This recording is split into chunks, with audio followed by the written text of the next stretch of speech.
तो hello friends. तो मेरे YouTube channel easy matric classes में आप लोगों का स्वागत है। तो आज हम लोग पढ़ने वाले हैं संख्या पद्धति के बारे में। तो संख्या पद्धति के बारे में आज हम लोग जानते हैं। तो देखिए, सबसे पहले संख्या पद्धति के बारे में जानने के लिए हम पहले नंबर सिस्टम को समझ लेते हैं, संख्या रेखा को समझ लेते हैं, फिर जा करके इस संख्या रेखा पर कौन कौन सी संख्या होती है उसके बारे में हम लोग पढ़ेंगे। तो ये हमारा नंबर लाइन है, संख्या रेखा है। इस संख्या रेखा के बीच बिंदु में मूल बिंदु जो होता है ओरिजिन होता है, जिसको हम लोग 0 से दर्शाते हैं। इसके बाद जो राइट साइड में होता है +1 +2 +3 +4 डॉट डॉट डॉट, इस तरीके से अनंत तक, इनफाइनाइट नंबर तक होता है। फिर हमको इस साइड में ले लेते हैं, लेफ्ट साइड में 0 से लेफ्ट साइड में लेते हैं तो माइनस का 1 माइनस का 2 माइनस का 3, इस तरीके से डॉट डॉट करते हुए इनफाइनाइट नंबर तक ले होता है। इस नंबर को हम लोग, जो माइनस वाला होता है, घटाव वाला जो होता है, उसको हम लोग बोलते हैं नेगेटिव नंबर, ऋणात्मक संख्या। और जो प्लस वाला होता है उसको हम लोग बोलते हैं धनात्मक संख्या, पॉजिटिव नंबर। फिर ये हमारा नंबर रेखा हो गया, नंबर संख्या रेखा हो गया। इस संख्या रेखा के ऊपर हमारे सभी संख्याएं होती है, जिसके बारे में हम लोग बारी बारी से पढ़ने वाले हैं। तो आइए हम लोग सबसे पहले संख्या रेखा के ऊपर जो संख्या होती है उसके बारे में थोड़ा जानते हैं। पहले हमने वास्तविक संख्या के बारे में लिखा है, तो वास्तविक संख्या के बारे में हम लोग जानेंगे। वह संख्या जिसे संख्या रेखा पर दिखाया जा सके उसको हम लोग वास्तविक संख्या कहते हैं। वह संख्या जिसे संख्या रेखा पर दिखाया जा सके उसे हम वास्तविक संख्या कहते हैं। जैसे -1 +1 -2 +2 √3 √2, कोई भी संख्या हो, हर संख्या को हम संख्या रेखा पर दिखा सकते हैं। तो जब हम हर संख्या को संख्या रेखा पर दिखा सकते हैं तो हर संख्या वास्तविक संख्या है। क्लियर बात? क्या हर संख्या हमारा क्या हो गया? वास्तविक संख्या हो गया। तो संख्या रेखा पर जितने भी संख्या को हम लोग दिखा सकते हैं वो सब संख्या हमारा वास्तविक संख्या हो गया। तो ये हमारा वास्तविक संख्या हो गया, कंप्लीट। दूसरी बात, फिर हम लोग आगे जानेंगे प्राकृतिक संख्या के बारे में। तो प्राकृतिक संख्या किसे कहते हैं? तो गिनती की जितनी संख्या होती है दोस्तों, उस सभी संख्या को हम लोग क्या कहते हैं? प्राकृतिक संख्या कहते हैं। इस संख्या जो होता है वह 1 से शुरू होता है और अनंत तक जाता है। यह संख्या 1 से शुरू होता है और कहां तक जाता है? अनंत तक जाता है। ठीक है। इसके बाद देख लीजिए, जैसे मैं एग्जांपल में 1 2 3 4 5 जो भी संख्या हो, 10 20 1000 100 200 कोई भी संख्या हो, वो सब हमारा क्या होगा? प्राकृतिक संख्या होगा। और यह अनंत तक जाएगा, इनफाइनाइट नंबर तक जाएगा, जिसका कोई अंत नहीं होता है। तो हमारा प्राकृतिक संख्या हो गया। दूसरा, पूर्ण संख्या, होल नंबर। प्राकृतिक संख्या,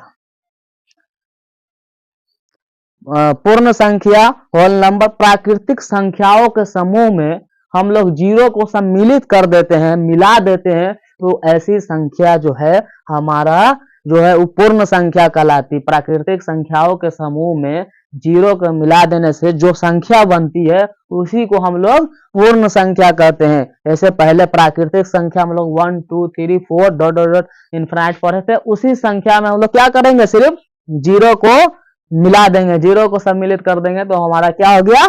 पूर्ण संख्या हो गया, होल नंबर बन गया।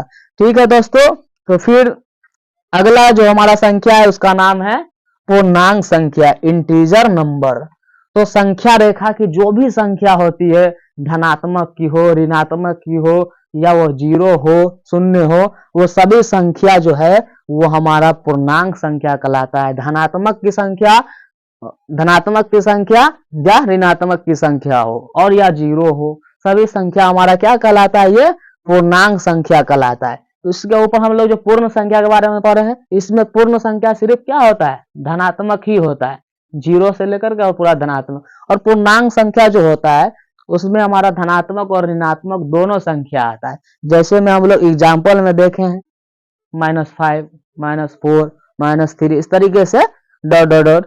फिर 0 1 2 3 4 डॉट डॉट इनफाइनाइट तक ले, ये सब हमारा क्या हो गया, पूर्णांक संख्या हो गया दोस्तों। तो पूर्णांक संख्या जो हमारा होता है वो 3 प्रकार का होता है। पूर्णांक संख्या जो हमारा है वो बेसिकली 3 प्रकार के होते हैं। पहला जो धनात्मक पूर्णांक होता है, धनात्मक संख्या होता है, वो जो 1 2 3 4 4 5 इस तरीके से डॉट डॉट डॉट करके इनफाइनाइट तक ले जाता है। इस तरीके से ऋणात्मक संख्या, नेगेटिव पूर्णांक, नेगेटिव संख्या, वो -1 -2 -3 इस तरीके से डॉट डॉट करके जो जाता है वो सब हमारा क्या हो गया, नेगेटिव नंबर हो गया, ऋणात्मक संख्या हो गया। और इसका तीसरा जो है पूर्णांक संख्या में जो 3 प्रकार की होती है उसमें तीसरा हो गया हमारा उदासीन पूर्णांक, जिसको जीरो को हम लोग बोलते हैं उदासीन पूर्णांक। जीरो जो है वो हमारा ये मूल बिंदु जो है वो हमारा क्या है, उदासीन पूर्णांक है। ठीक है, जीरो को हम लोग संख्या रेखा पे मूल बिंदु भी कहते हैं। मूल बिंदु हो गया, ये ओरिजिन हो गया, बीच का हो गया, इसके लिए इसको हम लोग क्या कहते हैं, मूल बिंदु कहते हैं। संख्या के बारे में जानेंगे तो सम संख्या, इवन नंबर, वह संख्या जो 2 से पूरा पूरा भाग लग जाए या कट जाए उसको हम लोग क्या कहते हैं, सम संख्या कहते हैं। या इसको दूसरे तरह से हम डिफिनीशन दे सकते हैं, या जिस संख्या की इकाई स्थान 0, या 2 हो, या 4 हो, या 8 हो, या 6 हो, जिस संख्या का इकाई स्थान, इकाई स्थान कहने का मतलब जैसे ये हम लिख लिए 17, तो इसको हम लोग बोलेंगे इकाई, इधर हो जाता है दहाई, सैकड़ा, हजार, ऐसे काउंट करके आते हैं, इकाई, दहाई, सैकड़ा, हजार, 10,000 ऐसे काउंट करके आते हैं। तो वो जो पहला संख्या होता है जो इधर से राइट साइड से, उसको हम लोग बोलते हैं इकाई, है ना। तो उसी के ऊपर हम डिफिनेशन बनाए हैं कि या जिस संख्या की इकाई स्थान 0, 2, 4, 6, 8 हो तो वह संख्या भी हमको क्या कहलाता है, सम संख्या कहलाता है। जैसे 2 0 2 4 6 8 इस तरीके से डॉट डॉट डॉट करते हुए ये संख्या हो गई। ठीक है, इनफिनाइट तक ले, अनंत तक ले यह संख्या होगी। विषम संख्या, वैसा ही विषम संख्या के बारे में हम लोग देखेंगे। ओड नंबर, ऐसी संख्या, ऐसी कोई भी संख्या जिसके इकाई में, ऐसी कोई संख्या जिसके इकाई में, जैसे हम अभी बताए यहाँ इकाई दहाई, तो ऐसी कोई भी संख्या जिसके इकाई में 0 2 4 6 8 लिखा न मिले तो ऐसी सभी संख्या को क्या कहेंगे हम लोग, विषम संख्या कहेंगे। क्या एकदम क्लियर है, आसान है, एकदम इजी है कि नहीं। तो हम लोग देखेंगे कि ऐसी कोई भी संख्या जिसके इकाई में, जिसको राइट साइड से जो इधर से हम लोग गिनते हैं, ये हमारा 1000 हो गया, तो 1000 हो गया तो हम लोग पढ़ेंगे ना इकाई, दहाई, सैकड़ा, हजार, इस तरीके से पढ़ते हैं। तो इकाई जो हम पढ़ते हैं तो उधर इकाई का अंक को अगर हम लोग देखेंगे कि ऐसी कोई भी संख्या जिसके इकाई में 0 2 4 6 8 लिखा ना मिले तो ऐसी संख्या को ही हम लोग क्या कहेंगे, विषम संख्या कहेंगे। समझ गए। तो 1 3 5 7 9 इस तरीके की संख्या सब क्या हो गई, हमारा विषम संख्या हो गई, है ना। तो हमको इस तरीके से क्वेश्चन पूछ सकता है कि सबसे छोटी विषम संख्या क्या है, 1 है ना। सबसे छोटी सम संख्या क्या है, तो 0 बोल सकते हैं, है ना। तो फिर हम लोग आगे देखेंगे भाज्य संख्या, कंपोजिट नंबर, वह संख्या जिसका 2 से ज्यादा गुणनखंड हो, भाज्य संख्या कहलाता है। वह संख्या जिसका 2 से ज्यादा गुणनखंड हो, समझ रहे हैं ना। वह संख्या जिसका 2 से ज्यादा गुणनखंड, जैसे हम 4 ले लेते हैं, 4 का लघुत्तम तोड़ते 2 2, फिर 2 से इसको तोड़ेंगे तो क्या में 1 मरतबा में, तो 2 से ज्यादा गुणनखंड हुआ ना, 1 2 3, 3 गो ऐसा गुणनखंड हो गया। तो ऐसा सभी संख्या जिसका 2 से ज्यादा गुणनखंड हो, फैक्टर हो, 2 से ज्यादा फैक्टर हो, तो ऐसी संख्या को हम लोग क्या कहेंगे, भाज्य संख्या कहेंगे। जिसका 2 से ज्यादा मरतबा, जैसे हम लोग यहाँ आकर के देखते हैं कि जैसे 20 हो गया, 20 कोई संख्या, जैसे 20 ले लिए तो 20 को तोड़ते हैं तो 20 को 10 मरतबा, फिर 2 से इसको 5 मरतबा, इस तरीके से तोड़ेंगे तो 1 2 3 मरतबा टूटा, तो समझिए इसका फैक्टर कितना हो गया, 3। तो ऐसी संख्या को ही हम लोग क्या कहेंगे, भाज्य संख्या कहेंगे। जिसका 2 से अधिक गुणनखंड हो उसको भाज्य संख्या कहेंगे। ठीक है दोस्तों, तो क्लियर हो गया। आगे बढ़ते हैं अभाज्य संख्या। प्राइम नंबर वह संख्या जिसका केवल और केवल 2 गुणनखंड हो, तो वही संख्या को हम लोग क्या कहेंगे, अभाज्य संख्या कहेंगे। इसमें 2 ही गुणनखंड होगा। जैसे एग्जाम्पल हम लोग लेके चलते हैं, अगर तो उसमें देखते हैं जैसे 5 हो गया। 5 को हम लोग तोड़ेंगे तो कितना मरतबा में तोड़ सकते हैं, तो 5 को हम लोग तोड़ेंगे तो 5 को 5 से 1 मरतबा में तोड़ सकते हैं। तो इसका कै गुणनखंड होगा, ज्यादा से ज्यादा इसका कै गुणनखंड, 2।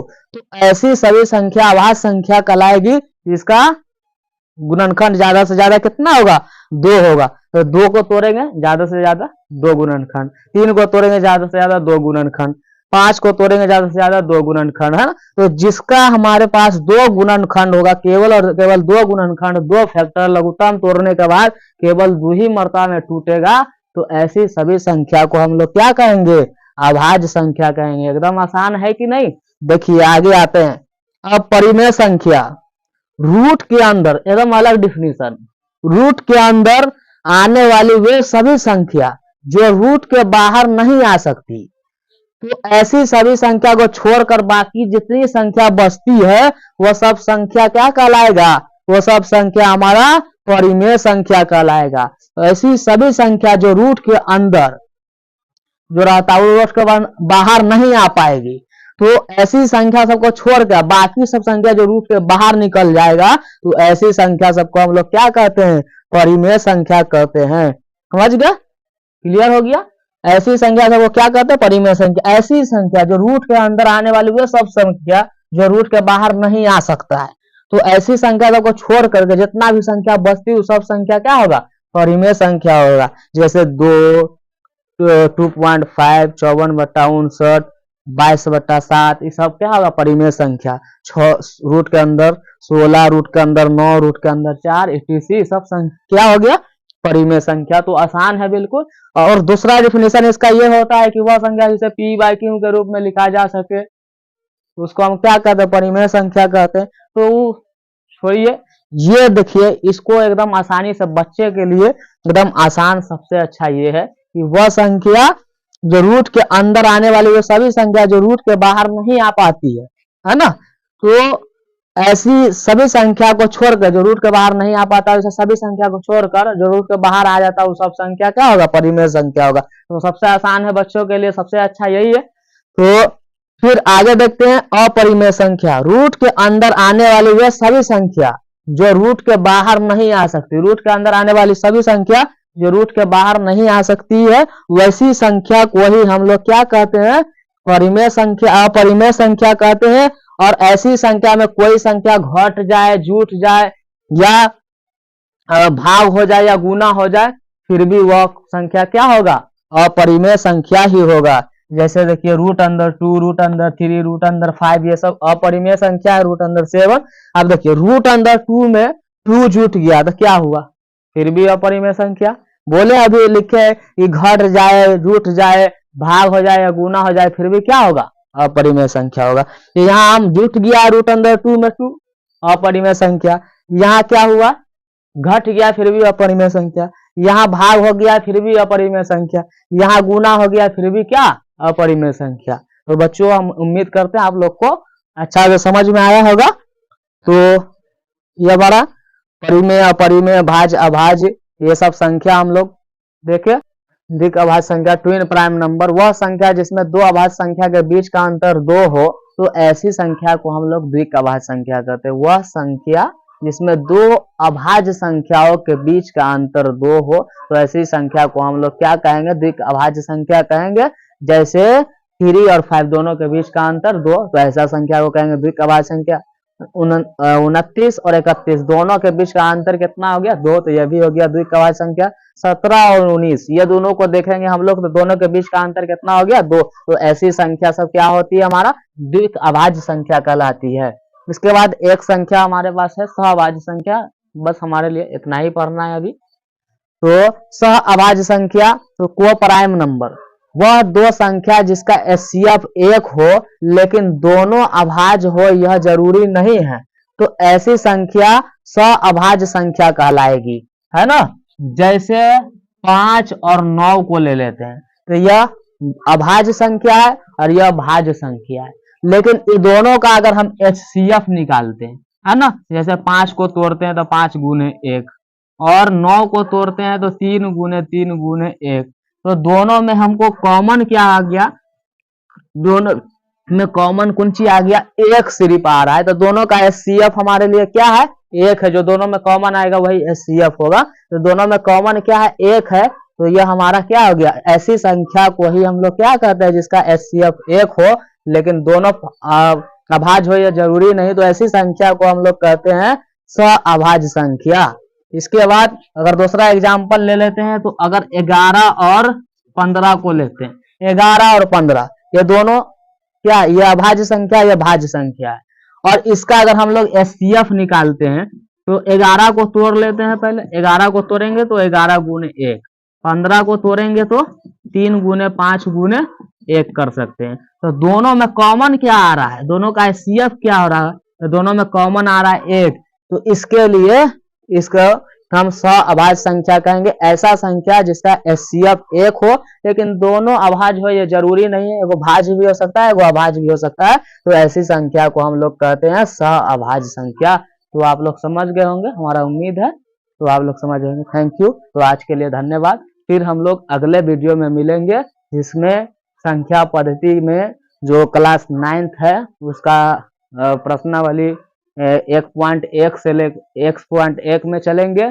तीसरे क्लास 10th में भी 1.1 में चलेंगे, और BTC हो, भारती भवन हो, स्टूडेंट फ्रेंड्स हो, कोई भी बुक हो मैथ का, हम लोग किसी भी बुक रहेगा, उस सब के बुक का हम लोग चलेंगे, हर चैप्टर का हर बुक से पढ़ाएंगे। ठीक है, थैंक यू। तो आज के लिए धन्यवाद।